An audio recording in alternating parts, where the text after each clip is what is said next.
Baik, kita akan memulai pembelajaran tentang praktikum bab 2, yaitu penggunaan struktur tabel HTML.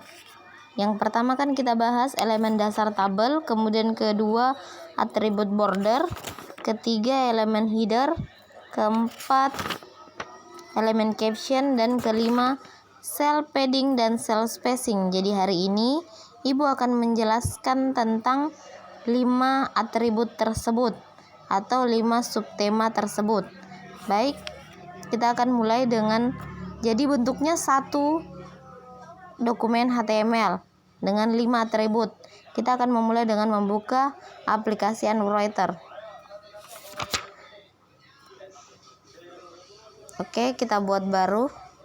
Di sini kita akan mengetik HTML. Fungsi dari tag HTML adalah untuk menandakan bahwa data atau dokumen yang sedang kita buat adalah dokumen HTML. Kemudian head berfungsi sebagai kepala atau bagian awal atau bagian atas dari HTML. Nah, di head ada isi tentang title. Title berfungsi untuk memberikan judul pada HTML yang kita buat. Contoh ya, kita gunakan struktur tabel. Jadi judulnya struktur tabel, kemudian kita tutup titlenya, kita tutup headnya, selanjutnya body. Oke. Di dalam body berfungsi untuk mengetik semua yang akan kita tampilkan pada web browser. Jadi title hanya tampil pada bagian atas di dalam title atau judul dari dokumen kita, sedangkan body adalah isi dari apa yang akan kita tampilkan pada web browser. Kemudian setelah body, masuk ke dalam apa yang mau kita buat. Kita ingin membuat tabel, maka dahulukan mengetik tag tabel. Jadi tag tabel digunakan untuk membuat tabel. Sedangkan apabila kita ingin mengisi atribut atau memberikan atribut pada tabel, maka tidak boleh menutup kurung siku atau atribut tersebut harus berada di dalam antara kurung siku awal dengan kurung siku akhir dari tag tersebut. Contoh, tabel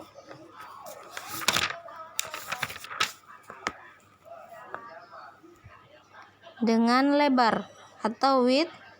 Jadi width berfungsi untuk menentukan lebar dari tabel yang akan kita buat. Contoh 40. Selanjutnya height berfungsi untuk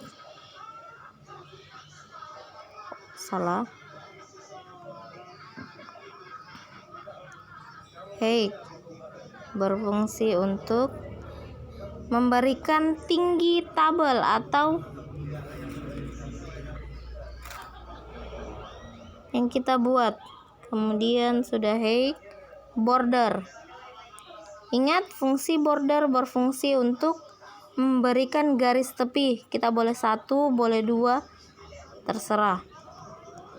Kalau kita ingin tebal, berikan 2. Kalau ingin tipis, berikan 1 atau lebih. Boleh lebih dari 2. Selanjutnya cell spacing. Cell spacing berfungsi untuk memberikan jarak antar sel. Kita pakai 2. Selanjutnya cell padding. Kita boleh beri 0 saja agar tidak terlalu memiliki jarak antara bagian luar dengan bagian dalam tabel. Kemudian setelah itu baru kurung siku. Jadi ingat, atribut berada di dalam kurung siku, antara kurung siku pertama dan kurung siku terakhir pada tag tabel. Selanjutnya caption.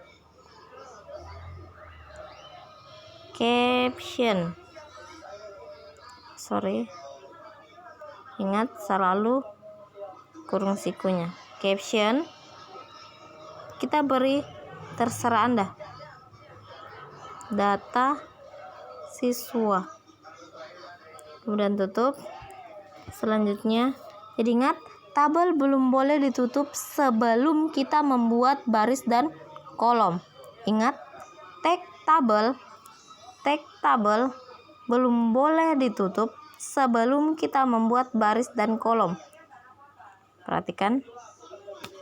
Selanjutnya, kita ingin membuat baris pertama, maka berikan TR. Jadi TR berfungsi untuk membuat baris. Kemudian TH di sini berfungsi sebagai header atau kolom atau tulisan yang paling atas. Jadi dia nanti hasilnya berwarna hitam. Tulisannya TH sebagai header. Nis, tutup TH. Kemudian TH lagi.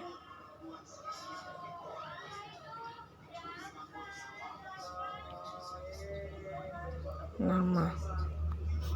Jadi ingat TR. Nah, kita ingin membuat TR dengan TH2 berarti dia hanya memiliki 2 kolom. Baris pertama memiliki 2 kolom. Kemudian kita tutup TR, berarti ini sampai di sini itu satu baris dan memiliki 2 kolom, yaitu TH1 dan TH2 yang isinya nis dan nama. Selanjutnya kita buat TR selanjutnya. Nah, TR selanjutnya Ibu akan membuatnya dengan menggunakan TD.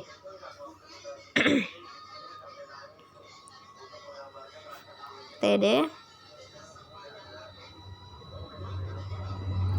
Kita boleh beri atribut alig. Alig ini berfungsi untuk menentukan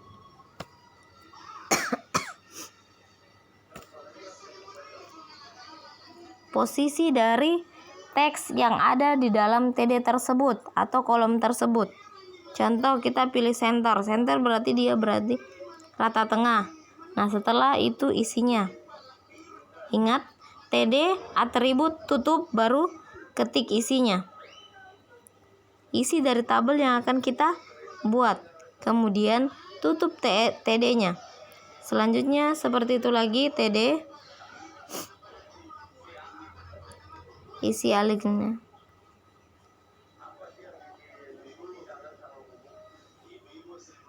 Boleh left, boleh right. Kita isi. Kita tutup lagi TD-nya. Kemudian terakhir tutup TR-nya. Kemudian terakhir tutup tabel. Nah, di sini baru kita tutup tabel karena kita sudah membuat TR dan TD tadi. Sudah ada 2 TR di mana masing-masing TR memiliki 2 kolom, yaitu TD-nya. Kemudian tutup body, tutup HTML. Sudah. Lanjut. Setelah seperti ini kita perhatikan. Sudah benar. Maka kita boleh menjalankan dengan mengklik tanda arah panah ini. Ini hasil dari yang kita buat tadi. Data siswa adalah caption, nis dan nama adalah TH, makanya dia berwarna hitam karena sebagai header. Sedangkan yang di bawahnya itu dia rata tengah dan nama rata kanan karena dia kita berikan tadi right, maka dia berada pada rata kanan tulisan Lia. Oke, bisa dipahami. Ini untuk 5 atribut sampai bagian E untuk struktur tabel. Sekian dan terima kasih. Kita akan lanjut ke bagian selanjutnya di video selanjutnya.